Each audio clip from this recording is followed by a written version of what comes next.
राज के साथ साथ जंगल राज वो कंटिन्यू होता गया। साथ में माफिया राज जो है, इस सरकार की सबसे बड़ी देन है माफियाओं का। आज आरा और पूरे बिहार में माफिया रूल कर रहे हैं, सरकार नहीं रूल कर रही है। सीटों पे जो हमारे उम्मीदवार हैं और 5वें पे जहां पार्टी ने समर्थन दिया है, सब युवा हैं। कहाँ समर्थन दे दिया? देशपुर से। किसे दे रहे हैं? अनिल सिंह को। अच्छा, अनिल सिंह को आपकी पार्टी ने सपोर्ट किया है? जी जी जी। हमें क्यों कर दिया आपने? वो तो निर्दलीय है। नहीं, कोई बात नहीं है, हमारी विचारधारा मिलती है और एक युवा हैं, समाज सेवी रहे हैं। घोषणा पत्र की बात करते हैं।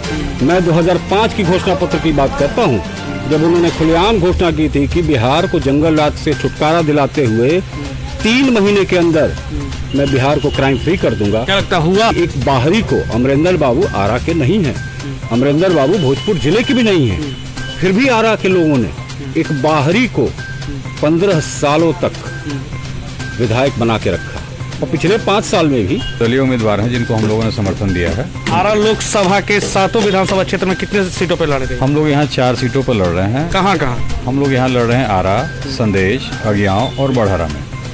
चारों ये नहीं बता पाई कि आखिर आरा शहर में गड्ढों में गाड़ी है कि गाड़ी में गड्ढा। और सबसे बड़ा प्रॉब्लम है जाम। मरीज अस्पताल जा रहा है, कब रास्ते में ही दम तोड़ देगा, इसकी कोई गारंटी नहीं। आपका अपना आशा एक भारत को सब्सक्राइब करिए भैया, और साथ ही साथ बेल बटन दबाना ना भूले, क्योंकि बेल बटन दबाइएगा तभी तो खबर फटाफट पाइएगा।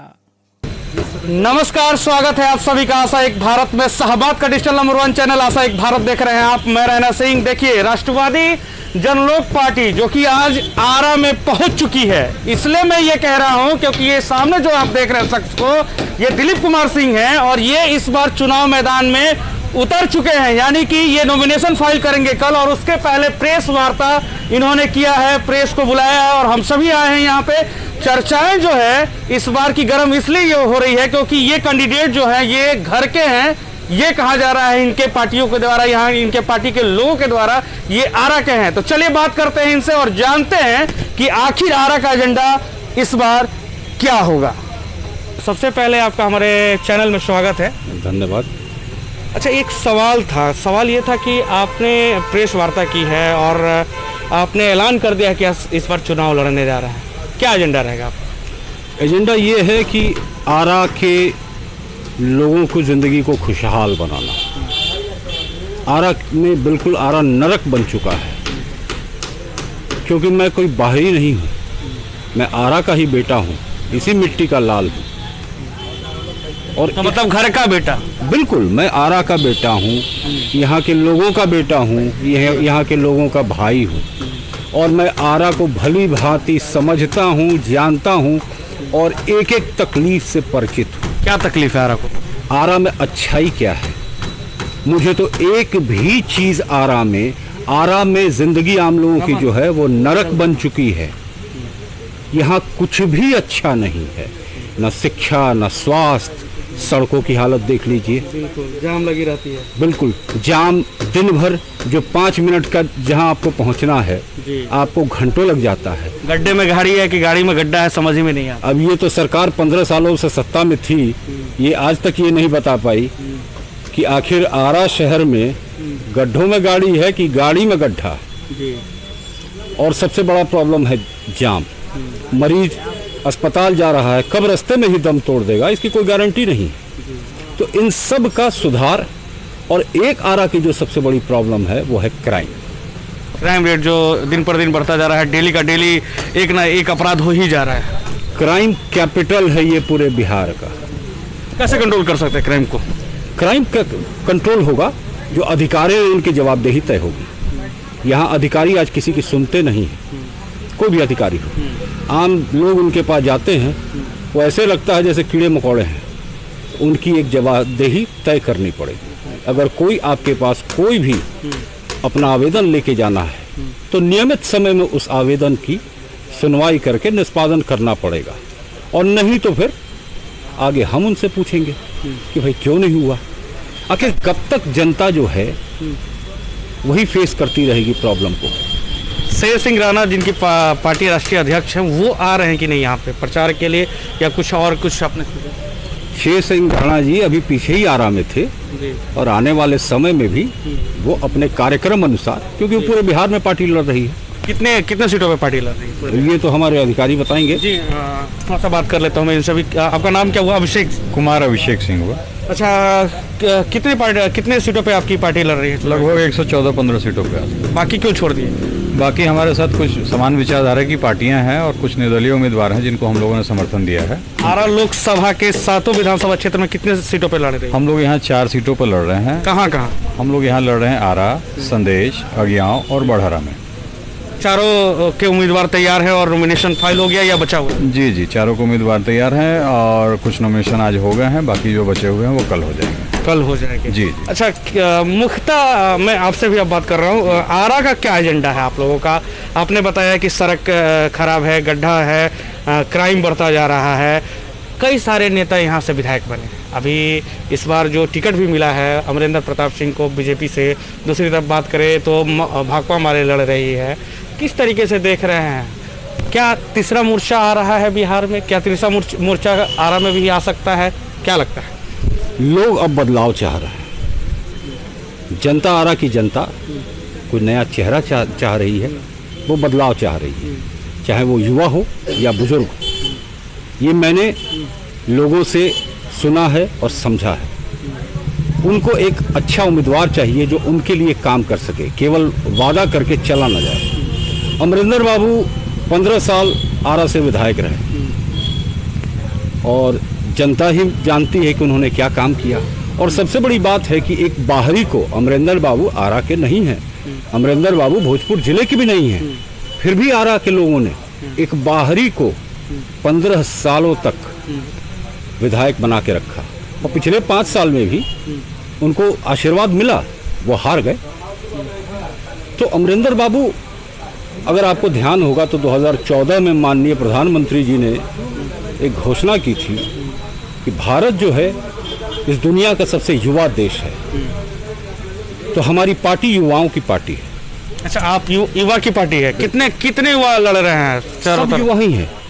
हमारी पार्टी में सब युवा ही लड़ रहे हैं, ये सबसे बड़ी खासियत है।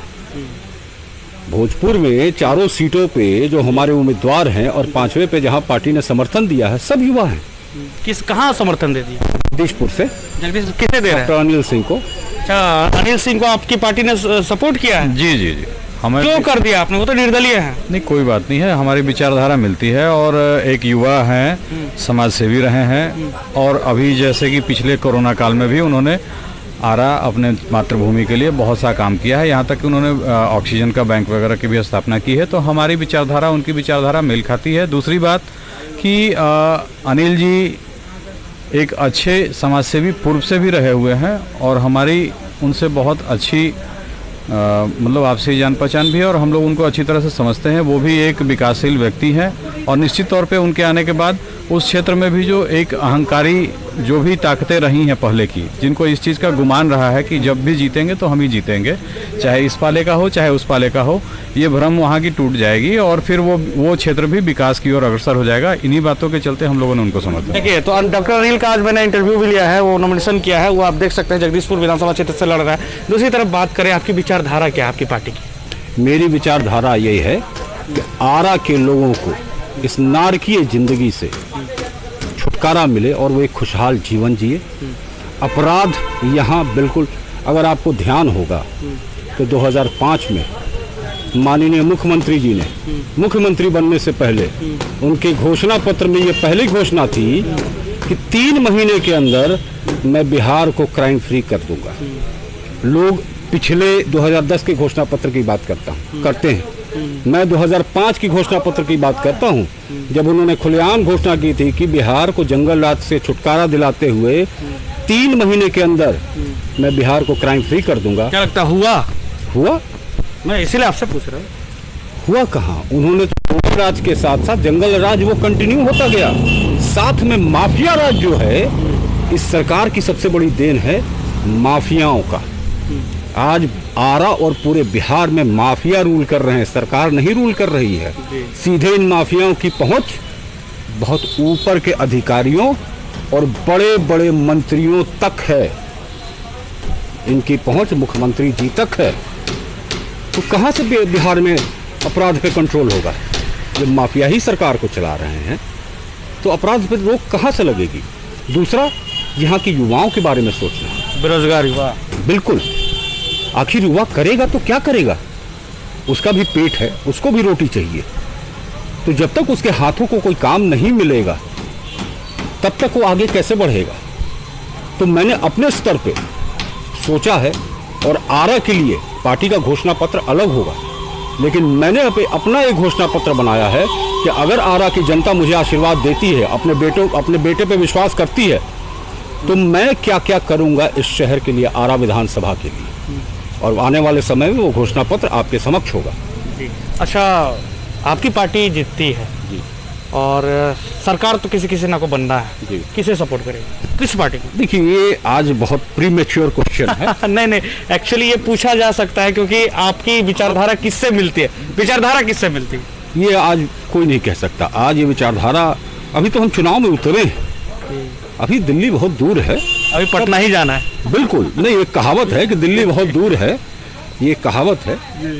तो समय के साथ निर्णय किया जाएगा और निर्णय उस आधार पे होगा, उसमें हमारा इंटरेस्ट काम नहीं आएगा। ये बहुत बड़ी बात मैं कह रहा हूँ। मैं अपना पर्सनल इंटरेस्ट नहीं देखूंगा, मैं देखूंगा अपने लोगों का इंटरेस्ट, तब उस समय तय किया जाएगा। आज ये बहुत प्रीमेच्योर है इस बात को कहना। चलिए, मैच्योर जरूर होगा, जल्द से जल्द होगा, क्योंकि जब आपकी पार्टी जीत के अगर आ जाए तो उस समय मैं ये सवाल जरूर आपसे करूँ। बिल्कुल बिल्कुल बिल्कुल बिल्कुल, उस समय मैं बिल्कुल आपके समक्ष होऊंगा इस सवाल का जवाब देने के लिए।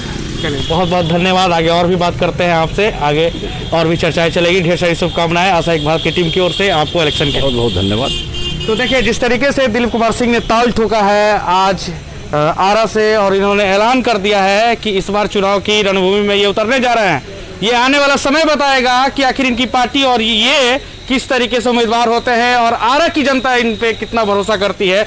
आरा का जो इन्होंने एजेंडा बताया है, जिस तरीके से क्राइम रेट और जिस तरीके से गड्ढे में रोड या रोड में गाड़ी है, ये कैसे सुधरेगा इन्होंने बता दिया है, और बेरोजगार युवाओं के बारे में भी इन्होंने चर्चा की है। तो आरा को क्या चाहिए, आरा को जो चाहिए वो जरूर बताएं आप कमेंट बॉक्स में, और इनकी जो बातें रखी है इन्होंने कितनी सही है, कितना विश्वास आप कर सकते हैं, ये भी जरूर बताइएगा। आपके जवाब का हमें इंतजार रहेगा। आप शाहबाद का डिजिटल नंबर 1 चैनल आशा एक भारत देख रहे थे। मैं रैना सिंह, धन्यवाद, शुक्रिया। आपका अपना आशा एक भारत को सब्सक्राइब करिए भैया, और साथ ही साथ बेल बटन दबाना ना भूले, क्योंकि बेल बटन दबाइएगा तभी तो खबर फटाफट पाइएगा।